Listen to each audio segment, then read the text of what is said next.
شهر سبتمبر سنة 1969 يقوم الرئيس جمال عبد الناصر باستدعاء اللواء أركان حرب محرز مصطفى عبد الرحمن مدير مكتب المخابرات الحربية لمكتبه.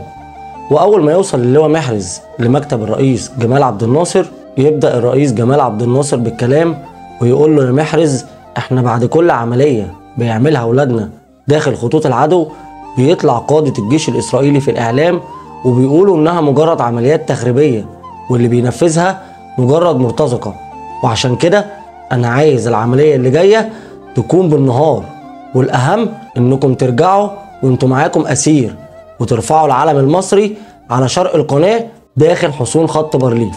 وبما أن العقيد بدر حميدة هو مكتب مدير المخابرات الحربية في السويس فتم تكليفه بالعملية، واختار العقيد بدر حميدة 14 فدائي من أعضاء منظمة سيناء العربية التابعة لإدارة المخابرات الحربية، وتبدأ مجموعة الاستطلاع في شغلها.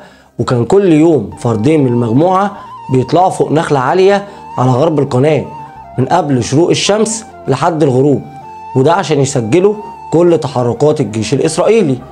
وبالفعل يتم اختيار المنطقة المواجهة لمعدية الشط واللي بتبعد 8 كيلو متر شمال مدينة السويس عشان تكون مكان تنفيذ العملية. وبعد نهاية عملية الاستطلاع يتم اختيار دورية إسرائيلية بتعدي كل يوم الصبح بعد شروق الشمس، والدورية كانت بتضم عربيتين مجنزرتين ودبابة، وبتضم 3 ضباط و15 مجند إسرائيلي.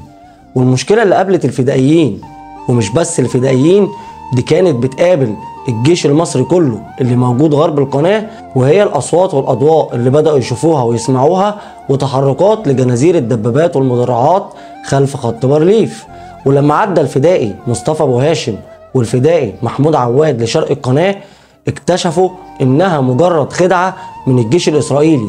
وعشان تعرف التفاصيل الكاملة اتكلمنا عنها في حلقة منفصلة بعنوان كشف الجيش الوهمي الإسرائيلي، لازم تتفرج على الحلقة عشان هتلاقي فيها تفاصيل كتير عن البطلين مصطفى أبو هاشم ومحمود عواد، وعن العملية اللي عملوها داخل خطوط العدو عشان يكتشفوا خداع الجيش الإسرائيلي للجيش المصري. هسيب لك رابط الحلقة في التفاصيل عشان لو حابب تشوف الحلقة. وبعد نهاية عملية الاستطلاع وتحديد الهدف ونقطة العبور يقوم العقيد بدر حميدة بإحضار أفراد المجموعة ويسألهم سؤال واحد: مستعدين تنفذوا العملية في النهار يا رجالة؟ فكان الرد من كل المجموعة: تمام يا فندم. قال لهم: يبقى بإذن الله التنفيذ فجر بكرة.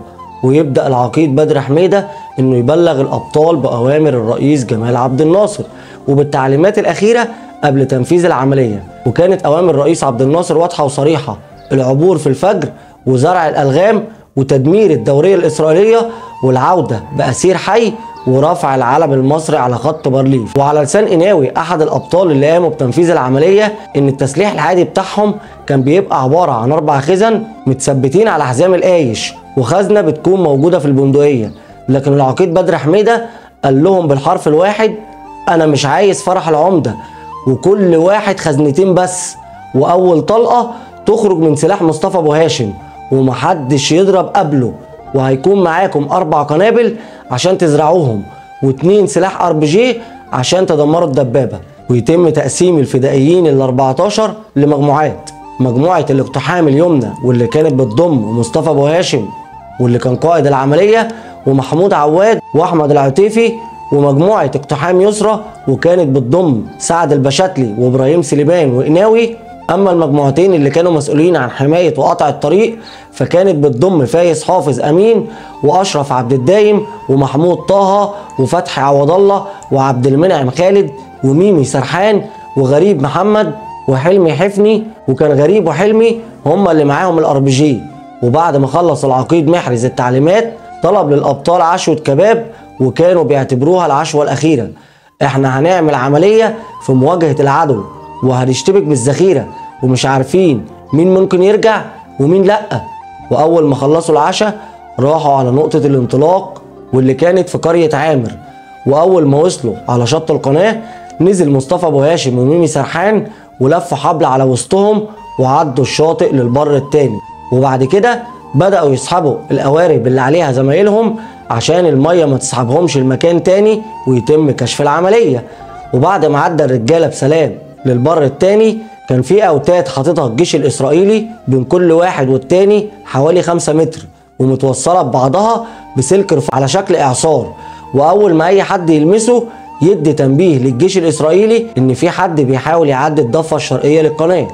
والظاهر كده ان احد افراد المجموعه لمس السلك بالغلط اثناء ما كانوا بيعدوا السلك عشان يوصلوا للمكان اللي هيتمركزوا فيه وينفذوا منه العمليه، ودي الغلطه اللي محدش اكتشفها لغايه وقت تنفيذ العمليه. طبعا السؤال اللي بيدور في دماغ حضرتك دلوقتي، ازاي عرفوا انهم لمسوا السلك بالغلط مع انهم ما خدوش بالهم وهم بيعدوا؟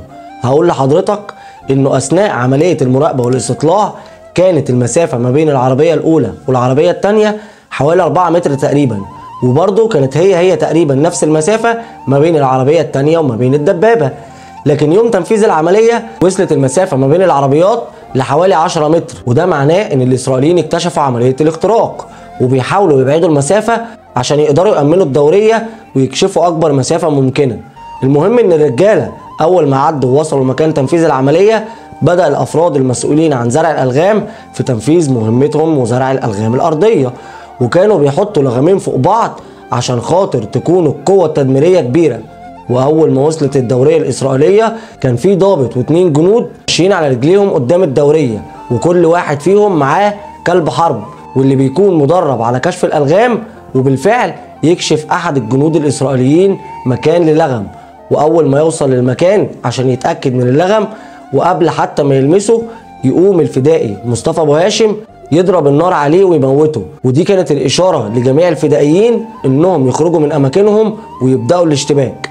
وبدات مجموعه الاقتحام الاولى انها تنفذ هجوم على العربيه الثانيه اللي كان فيها ضابط و5 جنود اسرائيليين، وقدروا انهم يدمروا العربيه الثانيه ويقتلوا كل اللي فيها.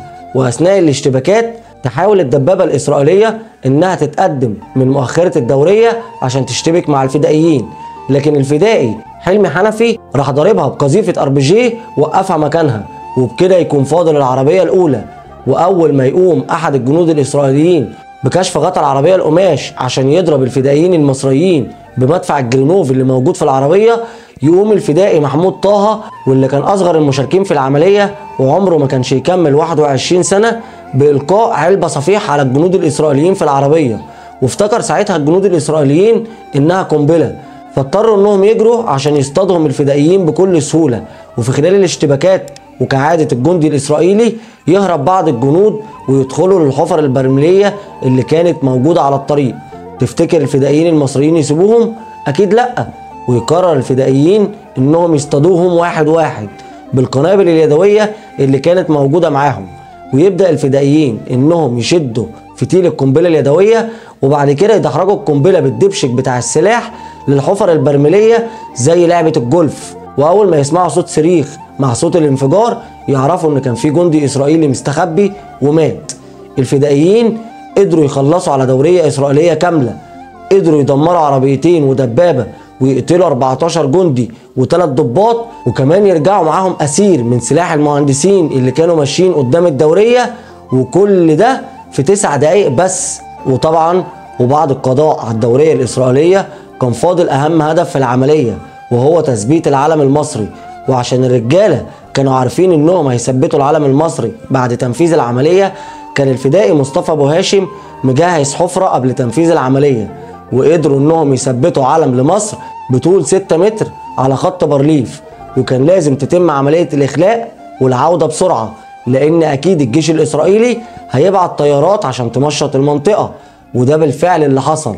فبيقول احد ابطال العمليه ان العدو الاسرائيلي بعت طيارتين سكاي ورا الفدائيين المصريين اثناء عودتهم للسويس، ولولا تدخل الدفاع الجوي المصري اللي وفر لهم غطاء من النيران ما كانش قدر المجموعه انها ترجع لارض السويس.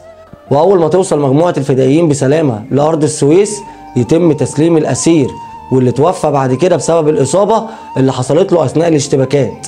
وبكده تكون المجموعه الفدائيه قدرت تنفذ مهمتها وعلى اكمل وجه. وخليك دايما فاكر ان في ابطال كتير ضحوا بحياتهم عشان خاطر تراب مصر، ورحم الله شهداء الوطن، وعاشت مصر قويه أبية، وتحيا مصر.